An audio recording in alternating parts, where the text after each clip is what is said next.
안녕하세요. 이번 시간에는 문장 성분에 대해서 한번 공부해 볼 거예요. 이제 단어 파트가 끝나고 문장 대단원 파트로 넘어갔는데 첫 번째 시간에는 문장은 어떻게 구성되어 있는지, 뭘로 구성되어 있는지 그거에 대해서 배워볼 거고요. 이제 다음 시간에는 이제 문장의 짜임 성분에 대해서 한번 공부해 볼 거예요. 문장의 짜임 성분이라고 하면은 혼문장, 격문장, 아는 문장, 안긴 문장, 이어진 문장 이 정도가 있겠는데요. 일단 그거에 들어가기 전에 문장은 어떤 걸로 구성되어 있는지 한번 볼게요. 문장 성분은 주성분과 부속성분과 독립성분으로 나눠져 있어요. 이제 주성분에는 주어, 목적어, 보어, 서술어 이렇게 있는데요. 좀 많이 들어본 문장 성분들이 몇 개 있을 거예요. 주어, 목적어, 서술어 같은 경우는 이제 우리가 영어 문법에서도 많이 배우고 하기 때문에 좀 익숙한 단어들일 텐데요. 보어 같은 경우도 이제 중학 과정에서 공부를 열심히 했다면은 들어봤겠지만 좀 생소한 사람들도 있을 거예요. 그 다음에는 이제 주를 이루는 성분이 있다면은 그 문장의 부속 성분, 꾸며주는 그런 성분들이 있는데 그 성분 중에서는 관형어, 부사어가 있어요.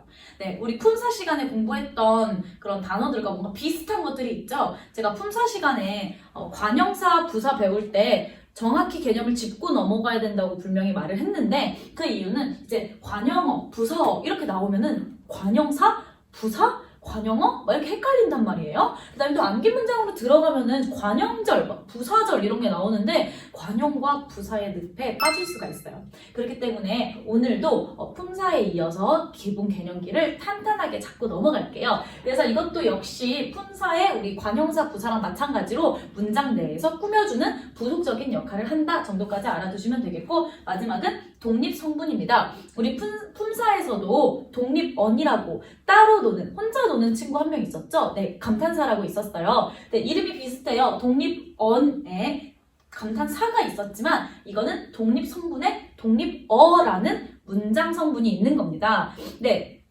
일단 쭉 말을 드렸는데 일단 문장 성분이라는 것 자체가 뭐냐면은 품사는 제가 기본적인 근본, 그 자질이라고 했잖아요. 이거는 자리입니다. 자리. 주어 자리인 거고, 목적어 자리인 거고, 보어 자리인 거고, 서술어 자리인 거예요. 그래서 관형어 자리에 명사가 왔다고 해도 명사라는 품사 자체는 바뀌나요? 바뀌지 않습니다. 그 품사는 하나의 고유 성질이라고 보시면 돼요. 제가 지금은 이렇게 유튜버로 활동을 하고 있고 학원에서는 강사로 활동을 하고 있고 집에 가서는 부모님의 딸이겠죠. 그렇다고 제 이 근본적인 이 사람 김도연이라는 사람이 바뀌나요? 네, 바뀌지 않습니다. 이 저라는 사람은 제가 유튜브를 찍던 강의를 하던 학원에서 강의를 하던 집에 가서 부모님의 딸로 있건 간에 저는 김도연이라는 사람 그 자체이기 때문에 역할이 바뀐다고 해서 제가 바뀌지는 않습니다. 그런 것처럼 품사도 그 근본 그냥 그 자체예요. 어떤 역할, 어떤 자리에 주어진다고 해서 그 품사의 형태가 바뀌지 않아요. 그러면 문장을 쭉 놓고 봤을 때 품사로 구분할 수도 있고 문장 성분으로도 구분할 수 있겠네요. 품사는 끝에 사가 들어가면 품사예요. 그리고 문장 성분은 끝에 어가 들어가면 문장 성분인 겁니다. 이런 단어가 있다고 한번 해보죠. 나는 사과를 먹었다 라는 게 있어요. 자, 근데 여기서 우리가 쉽게 구분할 수 있죠? 주어, 목적어, 서술어. 네, 아주 간단한데 일단 모르셔도 괜찮아요. 자, 근데 이거를 품사로 구분할 수 있죠? 나는 뭐예요? 대명사죠. 느는 뭡니까? 조사예요. 사과는 우리 명사예요. 를은 또 조사고요. 먹었다는 먹다라는 동사죠. 그래서 동사입니다. 자, 여러분 주어 자리에 대명사랑 조사가 온 거예요.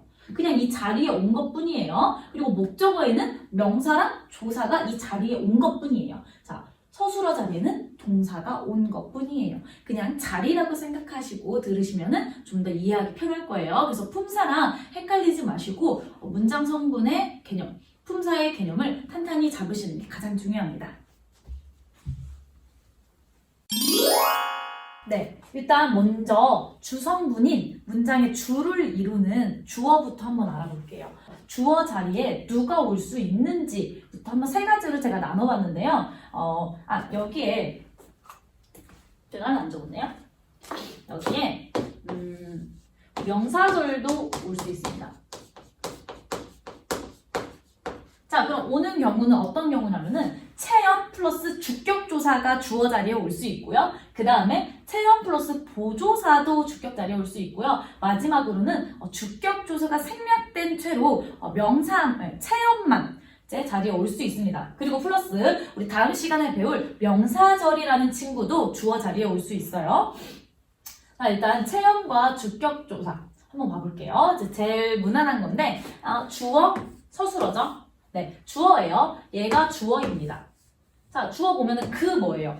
대명사죠? 가는 주격조사, 우리 이, 가, 깨서, 그리고 단체를 나타내는 에서. 이렇게 네 가지가 주격조사라고 하고 있는데, 자, 일단 대명사, 체언이죠? 그리고 가, 주격조사, 이, 가에 가 맞습니다. 자, 이 정부에서가 주어겠네요. 네, 정부라는 단체죠. 이 단체에서는 주격조사에서가 쓰일 수 있습니다. 그래서 체험 플러스 주격조사에서가 쓰인 거를 확인할 수 있었네요. 그래서 주어 자리에는 기본적으로 체험 플러스 주격조사가 들어갈 수 있다. 그리고 두 번째로는 체험이랑 보조사도 올 수 있습니다. 우리가 주어를 찾을 때 주격조사로만 찾게 된다면은 이런 실수가 나와요. 네, 는이 나오거나 도가 나오면은 주격조사 없는데 그러면 주어의 자격을 부여해주지 않았네 라고 생각해서 주어라고 생각 안 하는데 그렇게 하시면 안 됩니다. 일단 주격조사가 왔으면은 너무 땡큐겠지만 주격조사가 안 온 경우가 있어요.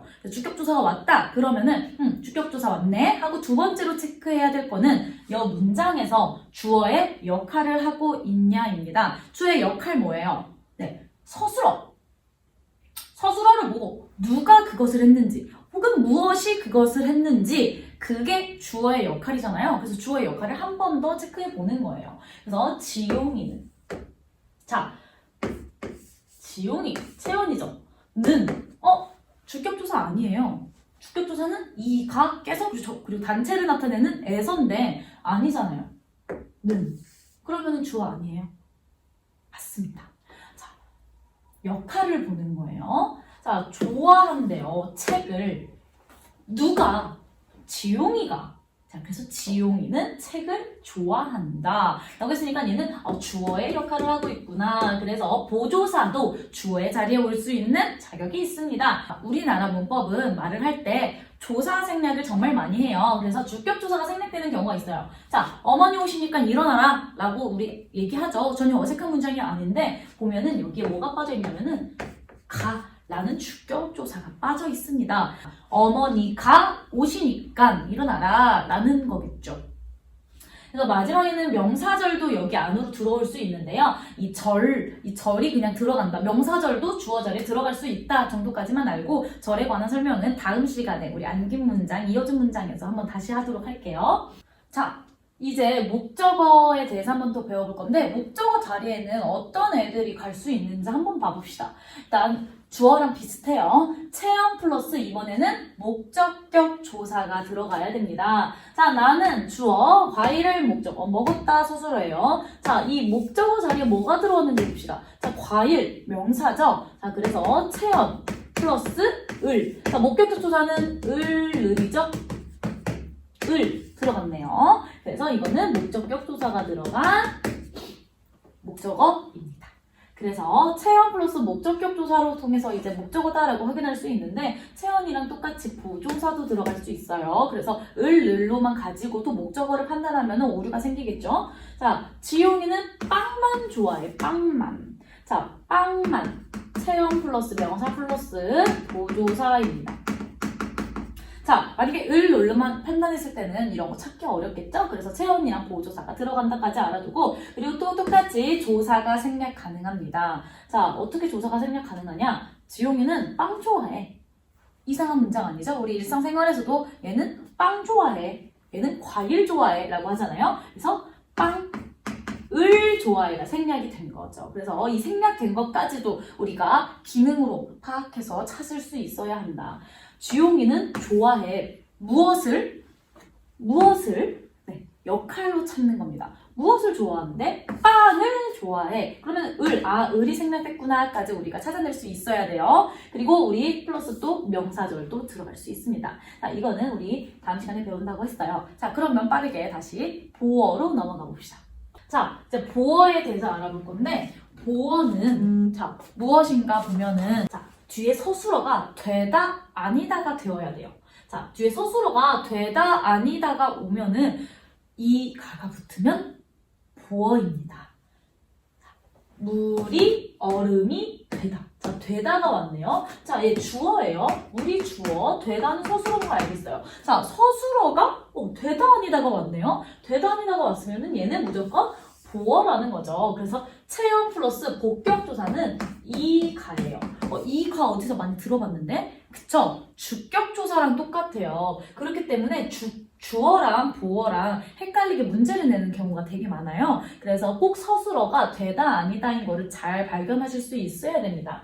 뭐 이런 것도 있겠죠? 그는 내 사람이 아니었을까? 라고 했으면은 서술어에 아니었을까라고 해도 아니다라는 결국 원형은 아니다기 때문에 우리는 보어라는 거를 알 수 있어야 돼요. 자, 이런 것도 많이 헷갈리죠? 철수는 선생님이 된 하고 무슨 다른 문장이 있다고 쳐봅시다. 자, 된. 이렇게 된이라고 활용이 돼서 되다 없는데 이거 주어라고 하면 틀린다는 거죠. 자, 이 되는 원형이 뭡니까? 되다예요, 되다.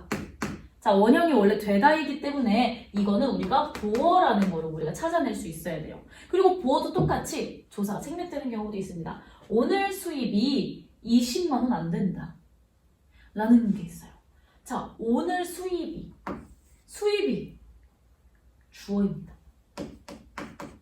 자, 똑같이 이해해요. 20만 원 안 된다 라는 거 있는데 여기 뭐가 빠진 거죠? 이가 빠진 거죠. 자, 여기는 되다가 활용된 거네요. 자, 그래서 오늘 수입이 20만 원 안 된다는 이게 바로 우리가 보어라는 걸 우리가 알 수 있어야 된다는 겁니다. 이렇게 해서 주어랑 우리 보어 꼭 구분하는 법 알아두셔야 되고요. 다음에 서술어로 한번 가볼게요. 다음은 서술어입니다. 서술어는 어찌하다라는 역할을 가지고 있어요. 그래서 이 서술어 자리에는 용언이랑 체험 그리고 서술표 조사 이다가 들어갈 수 있는데요. 용언은 우리가 기본적으로 알고 있는 거죠. 비가 꽃이 예쁘다. 꽃이 예쁘다 같은 경우는 예쁘다 형용사 용언이 들어갔죠. 동사가 들어가는 경우도 있어요. 나는 과자를 먹었다. 자, 형용사가 들어갔고 동사가 들어갔습니다. 그래서 용언에 기본적으로 형용사랑 동사 이렇게 들어갈 수 있다는 거 아시면 되겠고 체험 플러스 서술격 조사 2다인데요. 서술격 조사 2다 우리 훈사 시간에 우리 가변어 중에서도 조사 서술격 조사는 가변어다라고 배웠어요. 그래서 이런 거죠. 나는 학생이다. 자, 이게 서술어입니다. 서술어 자리에 체언이 들어갈 수 있는데 체언이 들어가려면은 서술격 조사 이다가 꼭 붙어야 돼요. 그래야 서술어 자리에 들어갈 수 있습니다. 자, 학생이라는 명사와 이다라는 서술격 조사가 들어가서 서술어 자리에 올 수 있게 됐네요. 얘는 가변어기 때문에 많이 바뀔 수 있겠죠? 나는 학생이고 라고 해도 우리는 이게 서술어다라는 거를 찾아내야 됩니다. 그래서 우리 이렇게 두 개 들어갈 수 있고 마지막에 서술절까지 서술어 자리에 들어갈 수 있다 정도만 알아두시면은 다음 시간에 서술절이 뭔지 대해서 설명해 드릴게요. 그리고 서술어 자릿수라는 게 있어요. 서술어가 필요로 하는 자릿수인 거예요. 어떤 서술어는 주어만 필요로 하고 어떤 서술어는 주어랑 목적어 두 개를 필요로 하고 어떤 서술어는 주어, 목적어, 필수적 부사어 이 세 개를 필요로 하고 이런 경우들이 있습니다. 자, 한번 봐볼게요. 자, 자리 한 개만 필요로 하는 거 내린다라는 서술어는 주어 하나만 필요로 하죠. 그래서 얘는 한 자리 서술어입니다. 그래서 얘는 주어만 필요로 하는 한 자리 서술어. 두 자리 서술어는 읽었다, 닮았다, 아니다 정도가 있겠는데요. 좀 더 많습니다. 그래서 한번 보자면은 나는 책을 읽었다. 주어, 목적어, 서술어입니다. 그래서 얘는 주어랑 목적어가 필요로 하고요. 자, 닮았다 같은 경우는 나는은 주어인 거 알겠는데 엄마와는 목적어가 아니잖아요. 얘는 부사어입니다. 그래서 얘는 주어 플러스 필수적 부사어라는 거예요. 자, 우리가 부사어를 아직 안 배웠지만 부사어라는 건 우리 저기서 배웠듯이 뭔가 꾸며주는 부속 성분이잖아요. 부속 성분인데 여기서는 빼면 안 돼요. 부속 성분인데 빼면은 문장이 말이 안 되는 거예요. 그래서 얘는 주어랑 필수적 부사어라고 합니다. 그는 가수가 아니다. 어디서 많이 봤어요. 얘는 주어랑 서술어에 아니다가 왔죠. 아니다가 왔으니까 우리 전에 배운 거 뭐죠? 네, 바로 보어입니다. 그래서 주어랑 보어, 그리고 주어랑 필수적 부사어, 주어랑 목적어 이렇게 두 개를 필요로 하는 애들 보고는 두 자리 서술어라고 하는데 그 중에서도 주어, 목적어, 주어, 필수적 부사어, 주어, 보어 이렇게 세 가지로 나뉜다는 거 알아두시면 되겠고 세 자리 서술어예요. 자, 한번 볼게요. 세 자리 서술어는 몇 개 있는데 들였다, 주었다, 삼다, 뭐 등등등 이런 게 몇 가지 있습니다. 일단 들였다로 한번 볼게요. 주다도 됩니다. 자, 내가 주어죠. 어머니에게 자, 필수적 부사어예요. 무엇을? 선물을, 목적어죠. 세 개가 필요해요. 주어랑 필수적 부사어랑 목적어를 필요로 합니다. 좀만 생각해보면 돼요. 자, 삼다라는 게 있어요. 삼다는 누가 누구를 무엇으로 삼다잖아요. 어쩔 수 없이 세 개가 필요한 거예요. 자, 아버지가 민수를 사위로 삼다. 자, 이 중에서 하나만 빠져도 이상하게 되는 거예요. 민수를 사위로 삼다. 누가? 궁금하죠? 자, 아버지가 사위로 삼다. 누구를? 궁금하죠? 아버지가 민수를 삼다. 뭘로? 이렇게 된단 말이에요. 그래서 한 번씩 빼보면 말이 안 되는 것들이 있어요. 그래서 그런 것들은 꼭 빼면 안 된다. 그래서 몇 가지 서술어를 필요로 한다. 몇 가지 문장 성분을 서술어가 필요로 한다라고 해서 한 자리만 필요로 한다. 그럼 한 자리 서술어. 두 자리를 필요로 한다. 서술어가. 그럼 두 자리 서술어. 세 개를 필요로 한다. 그러면 세 자리 서술어라는 것까지 알아두시면 되겠습니다. 이런 부분은 반복해서 문제를 풀다 보면은 몇 자리 서술어. 그러니까 어떤 서술어는 몇 자리, 어떤 서술어는 몇 자리라고 자연스럽게 외워져요. 그래서 문제집 보시면서 닮았다는 두 자리 서술어, 뭐는 세 자리 서술어 막 이렇게 외우실 것까지는 없고 한번 이해를 하면서 빼면 말이 안 된다. 그러면 얘는 이게 필요하네 정도로 알아두시면 되겠습니다.